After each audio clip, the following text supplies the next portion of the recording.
straight to the point. Ako sang pagtagad gamay ni be, ako sang kay isgutan tani mga higala kay ni amaning malingaw ron po tag hisgot sa ubang mga issues o ubang pa mga gipadangat dito sa sibianan nga mga importante mga higala. Pero ni naman po ni nagsinukli ay na mga sinultian, so ato ning hisgutan sad mga sukit paminaw. Gahapon daytod ni bisita si Pambali 4 sa opisina ni Vice Governor John Davide. So kini mo ni wala sila video dai nga naka-istorya sila. Na ba? Sige kuno ato kuno i-play kuno gamay. Before tama to sa sinukli ay ni kwan. May kani. Sige kuno.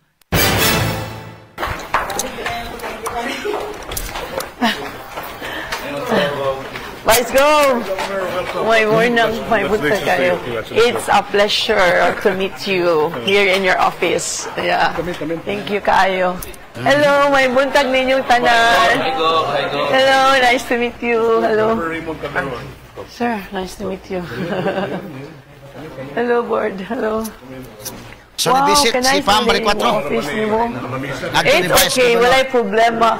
But you have such a nice view here. Yeah. Over here, go. Yeah. Congratulations, man. Thank you, Kaayo, Vice Gov. You know, it was hard fought, but I hope at the end it's worth it. Oh, so how are you? Good, very good, very good. We had our last session last Monday. Thank you, huh? And, I don't know, it's going to be panghipos na in case Vice Governor Glenn will be taking over. Thank you, Kaayo, for your endorsement. I saw it. Yeah, my team forwarded a video. Kinala sa yun, really. Weekly mga yun. Your office, the legislative. Yeah. Yes. Panghipos sa Davide. Sige na panghipos day. There has to be good collaboration, no, between the legislative and the executive. I hope to be able to accomplish that kind of relationship you had. So maybe you give me tips. Because you're also kind of governor man. Di ba, Vice? I'd be happy to. But I'm sure you have your own group of advisors who are really sincere. Yeah, but lahi man yun na from someone who's been there. I'm happy. I'm happy na yung priority on healthcare. Yes. Which was yours. Yeah, well, So I'm taking over from your work. So that's why I need your input on that. And the people around you, maybe you can recommend to me, because your healthcare project was awesome. Unfortunately. What I did when I assumed office in 2000, I called a meeting. We call it a stakeholder summit. Yeah, one summit. Find Yeah. out what sabi gusto nila. I asked the audience, mga stakeholders, what do you want me to do? So, what came out was healthcare yun. So we made it our number one program. Sakto na yung gibuhat, gap analysis. Yeah, di ba? So that's what you found out na ang healthcare good. We asked them to plan sa Manila. Then, of course, it was food security. Yeah. So ang healthcare noon, I'm quite blessed because my daughter is a healthcare, specialized in healthcare. So she studied abroad sa Johns Hopkins Healthcare Management. Yeah. Oo niya. Nag-Harvard Business School pa na siya. Yeah, so she was employed by Singapore government. Inko na, it's time to come home. Yeah, Harvard Kennedy School of Government. Yeah, kung mga alumni sila, Mini Osmeña, they were helping, and also Commissioner Rena Guanzon. Yeah, so sa Comelec before. So we were both I know. So yes, such a nice voice. So kana mga alumni sisters na ko. Si Commissioner Rowena Guanzon and Mini Osmeña. So they want to advise me. I think si Mini, she wants to do education so that she can send mga deserving Cebuanos to study in HKS ba. Yeah, so we need unsa imo mga advice sa imo mga program sa education? Well, right now, the province has Governor Gwen, program. Well, feeding na to for school children. Because she saw dunay lagi malnutrition na to ba. Very high. So many children nga hindi na gani magbaon. Correct. For lunch of that. Tubig gutomon. Yeah. So recess kan on by lunchtime ang ko. Okay ba? But the provincial government sa karon has that feeding program. At least quite kinis aware David, of that makatabang because I na have a foundation mga inputs and ba? my advocacy No? was food security. And I've been doing kind of feeding programs sa mga schools. Kaya what usually happen is, ang government mag-feeding na sila a certain month, but then di sila ka-liquidate, maundang na sada. So that's a problem there. So that's when NGOs come in. So I used to have a feeding program in Barangay Baring. So this has been my experience na kung usa ka place, taas kay malnutrition, tutukan lang yun sa LGU. Okay, before they were like number 2 in Central Visayas, Barangay Baring Carmen, number 2 sila sa pinakataas sa malnutrition. And then itutukan na mo with my partners in Manila, Rise Against Hunger Philippines. So mga, in a matter of 2 years, they're not in the list na. Oh, so kuan yun na. But you know, it really takes a lot of sacrifice also sa mga parents. But it's not enough na to just give them food bitaw, like give them rice and okay, kamo na bahala diha what you do with it.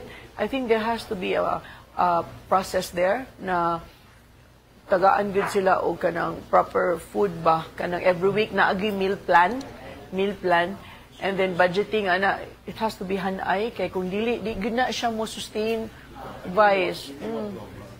Since you friends before, networks and NGOs. Okay, so mao ni mahigala ang pagbisita ni Pam Balikwatrong nga to sa opisina ni Vice Governor Junjun Davide. Og okay kayo no nga kana na ang si Pam isip bag-o mahigala nga governor nga mangayo ka og inputs no sa mga naa na diha, nakauna na diha sama ni Davide, ay na pangayong guin kayo man di magkaka-expect adto. Di po maayo og ngadto pangayong input si Gwen kay ang suri-suri sugbo po'y unahon. Ari gyud ka mahigala sa kanang kwan. Sa kinis Davide okay po ni makahatag ni kwan labi na sa healthcare no kay during the time of Davide okay man to ang mga hospitals no. Okay, og ang uban pang mga programa mga sukid tigpaminaw. So mo ni ang nahitabo kagahapon sa pagbisita ni Governor-elect Pam Balikwatrong kay si Davide magod. Actually nindot tong gibuhian ni Davide atong Lunes day ato pagsesyon nila. Sa iyang speech nga niingon gyud Davide nga kadtong mga incoming members sa board cooperate mo sa sunod nga Governor-elect Pam Balikwatrong. Ina-mention gini day. Cooperate mo sa sunod nga gobernador kay para mas kayuhan sa katawhang subuanon ning ato. Straight to the point. Kay musabutahi ka gani sa next administration, wa kay gugma sa sugbo ana. So kini the video, kalma kayo. Kuan lang, kini ni ang sports lang. Parehas the video og si Gwen Apilde na tumilabayng eleksyon. Si Gwen Apilde mahigalas pagka-gobernador, si Davide wa na mo para-elect, nidagan pagka-congressman Pilde silang duha. Pareha Pildero, pero kita ni mong mga aura ba? Si Davide, okay naman. Gaan na kay personality, nang hipos na din ha mga higala, okay na kayo. Si Gwen wa pa manghipos ang tudon.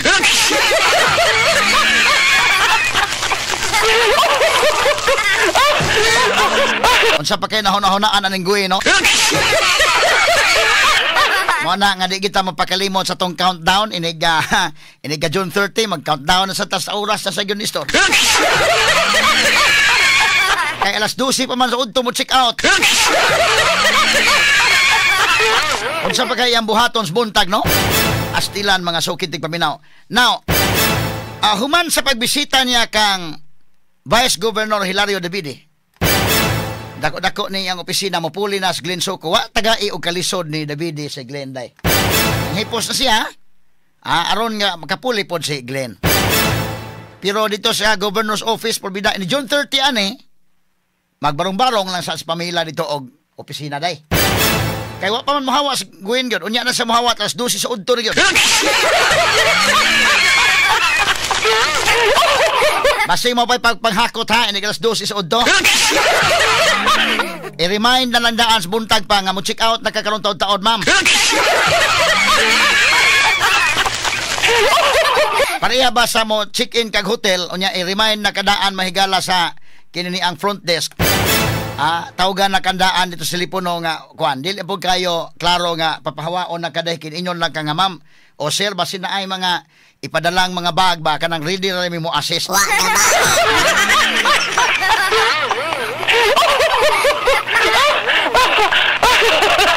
Tanawa mga kaigalaan, ang mga statements kagahapon kay niabot di ay sa kinini ang atensyon ni Pambari 4. Tiya mo na nahabilin niya mga oras limdak governor na siya. Daghan maghapon mahigalag. Karon pa rin ko kakitag official mahigalas gobyerno nga inani kakiat. Kiat sa iyang pagdumalas Kapitolyo. Bisan og gamay na lang oras may ginahabilin na grabe gyud.